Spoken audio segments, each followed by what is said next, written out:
Si tu vis une rupture amoureuse et que tu te demandes comment faire pour lâcher prise et te détacher émotionnellement de ton ex, alors tu es au bon endroit. Bienvenue à toi. Il y a quelques jours de cela, j'ai réalisé un short YouTube dans lequel j'évoquais des règles d'or pour aller de l'avant après la rupture et où j'expliquais comment lâcher prise. Mais traiter ce sujet en moins d'1 minute pour coller au format short a été très frustrant pour moi. J'ai le goût du travail bien fait et ce n'est pas en 1 minute qu'on peut développer correctement une telle problématique. C'est pourquoi j'ai décidé d'en faire un podcast bien plus détaillé. Je vais donc te proposer 3 règles qui, je l'espère, te permettront de lâcher prise et te détacher d'une relation amoureuse non réciproque. N'oublie pas qu'il ne s'agit que de mon avis en toute bienveillance.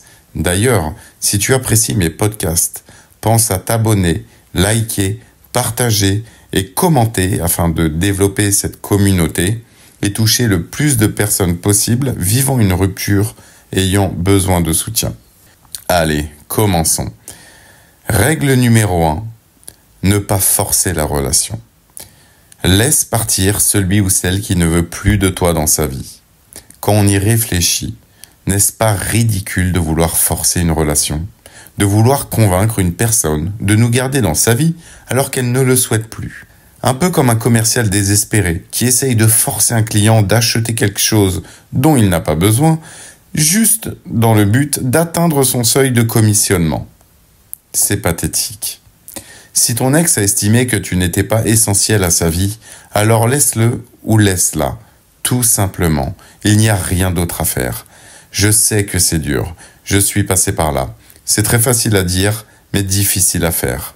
En plus, c'est un terrain propice aux interdits où tu peux vouloir négocier, essayer de faire entendre raison à ton ex, le ou la supplier, etc. Mais, retiens cela. Si cette personne est restée un certain temps avec toi, si elle t'a aimé, si vous avez vécu une histoire magique ou une très belle histoire, peu importe le degré de cette histoire, ton ex devrait connaître ta valeur. Alors pourquoi lui rappeler ? N'est-ce pas insensé ? Tu n'es pas en entretien d'embauche où tu dois mettre en lumière tes qualités. Ton ex connaît ta valeur. Il ou elle sait ce que tu vaux, mais ça ne suffit pas ou ne suffit plus. Alors pourquoi insister ?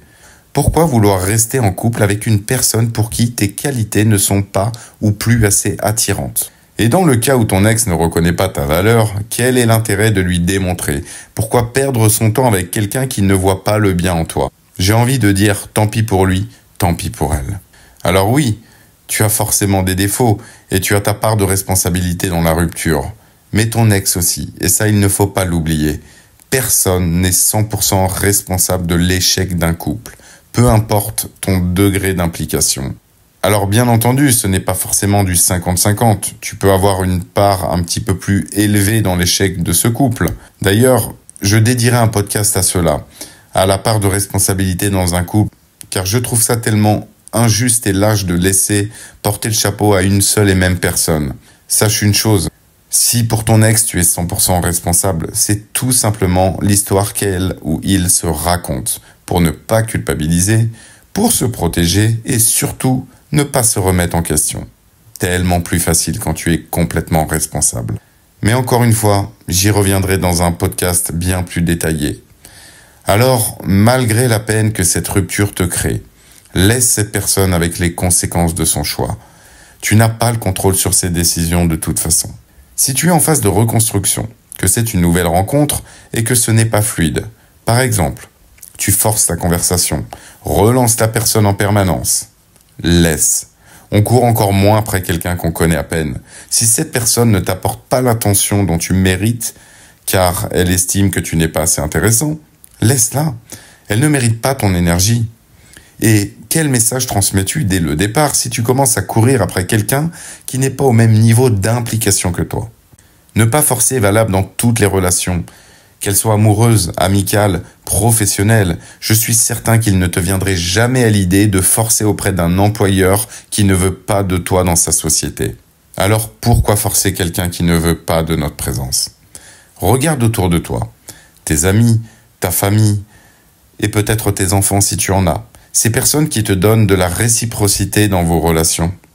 Je suis persuadé que tu t'impliques moins pour eux que pour récupérer ton ex. Remets des priorités de l'ordre dans ta vie. Règle numéro 2, prendre soin de soi. Et oui, je le répète, mais le lâcher-prise commence par orienter son énergie sur la personne qui passera sa vie entière avec toi, peu importe les épreuves, à savoir toi-même. Que ça soit physiquement, spirituellement, intellectuellement, développe-toi, progresse, avance, apprends, deviens la meilleure version de toi-même. C'est un ensemble, puisque notre physique dépend de notre psychique et inversement. Si tu n'es pas sportive, ce n'est pas grave. Prendre soin de soi ne veut pas forcément dire courir un marathon ou soulever 100 kilos à la salle de sport. C'est se faire plaisir tout simplement, s'offrir des soins ou se les appliquer soi-même par exemple. Si tu n'es pas croyant ou pas spirituel, tu peux te développer d'une autre façon, par la lecture, l'écoute de podcasts, par une activité intellectuelle autre, même une activité manuelle, par la méditation, par une thérapie, pourquoi pas. La spiritualité, c'est comme tout, ça s'apprend. Alors certes, ça demande du temps, de l'énergie, et c'est parfois un peu dur et même décourageant. Mais sois honnête avec toi-même. Regarde l'énergie que tu dépenses pour essayer de reconquérir ton ex. Regarde le nombre de fois où tu as consulté des podcasts pour avoir des stratégies afin de le ou la reconquérir. Je pense donc que tu peux consacrer ce temps perdu pour toi. Le temps est ton allié, et tout passe avec le temps, c'est une certitude. Mais seulement si tu es acteur de ton rétablissement. Si tu ne fais qu'attendre en espérant te lever un matin et que, comme par magie, ton deuil amoureux passe, rien ne se produira. À ton avis, pourquoi certaines personnes ne se sont toujours pas remises de leur rupture des années après? Et non, ce n'est pas parce que c'était l'amour de leur vie, certainement pas. Respecte-toi, c'est important. Lors de la rupture, nous sommes tellement submergés d'émotions négatives que nous en perdons notre estime. On peut en arriver à se détester, à se blâmer et même à se faire du mal. C'est d'ailleurs bien connu que nous sommes les personnes les plus dures avec nous-mêmes. Mais, accepterais-tu que quelqu'un te parle comme tu te parles?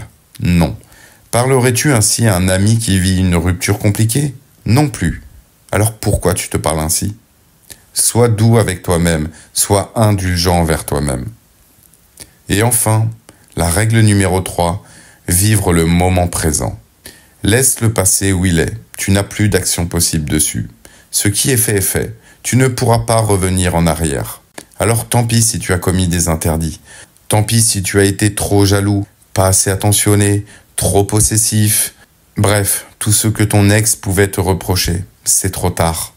Tire des leçons de tes expériences pour t'améliorer et ne pas reproduire tes erreurs, mais ne revis pas les moments passés continuellement. Cela ne t'apportera rien de positif, mis à part des ruminations. Et pourquoi ai-je fait cela? Pourquoi n'ai-je pas dit cela? Et si à l'époque mon ex ceci? Et si à l'époque mon ex cela? Aucun intérêt. N'anticipe pas l'avenir, tu ne le connais pas. Personne ne connaît l'avenir. Ce n'est que source d'angoisse et de peur. Pourquoi inventer des scénarios qui ne se produiront probablement pas? Es-tu devin? Je ne pense pas.